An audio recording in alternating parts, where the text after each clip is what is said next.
என் கனவினில் வந்த காதலியே, கண் விழிப்பதற்குள்ளே வந்தாயே. நான் தேடி தேடி அலைஞ்சிட்டேன், என் தேவதைய கண்டுபிடிச்சிட்டேன். நான் முழுசா என்னதான் கொடுத்துட்டேன், அட ஒன்ன வாங்கிட்டேன். நீ தினம் சிரிச்சா போதுமே, வேற எதுவும் வேணாமே நான் வாழவே. நான் உன்னை ரசிச்சா போதுமே, வேற எதுவும் வேணாமே நான் வாழவே.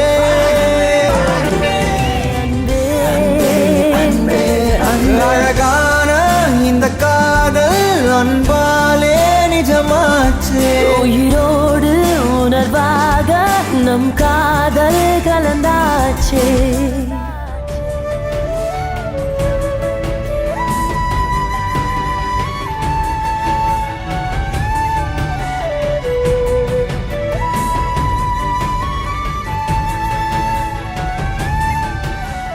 ப்ரொப்போஸ் பண்ணி ஒரு வருஷம் ஆகுது, ஆனா இன்னமும் இப்ப நடந்த மாதிரியே ஒரு ஃபீல், அவ்வளவு லவ், அவ்வளவு கேர் அப்படின்ற மாதிரி தான் இந்த வீடியோ இப்போ சமூக வலைத்தளங்கள்ல நிகழ்ச்சியை ஏற்படுத்தி இருக்கு.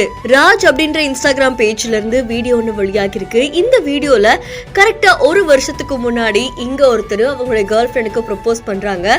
ப்ரொப்போஸ் பண்றதுக்கு முன்னாடி பயங்கர நர்வஸா இருந்திருக்காரு போல. எழுந்துக்கிறாரு, உட்காந்துக்கிறாரு, எழுந்துக்கிறாரு, உட்காந்துக்கிறாரு. அதுக்கப்புறமா அப்படியே போய் அப்படியே நீல் டவுன் பண்ணி அவங்க கேர்ள் ஃப்ரெண்டுக்கு ப்ரொப்போஸ் பண்றாங்க.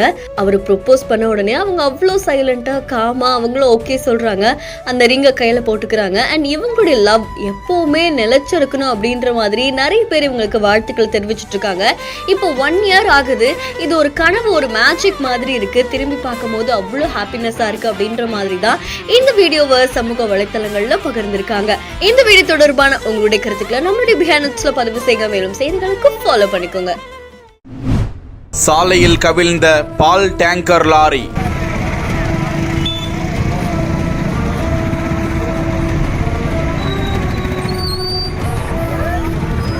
ஆறு போல் ஓடிய பாலை வீறு கொண்டு பிடித்து எடுத்து சென்ற மக்கள்.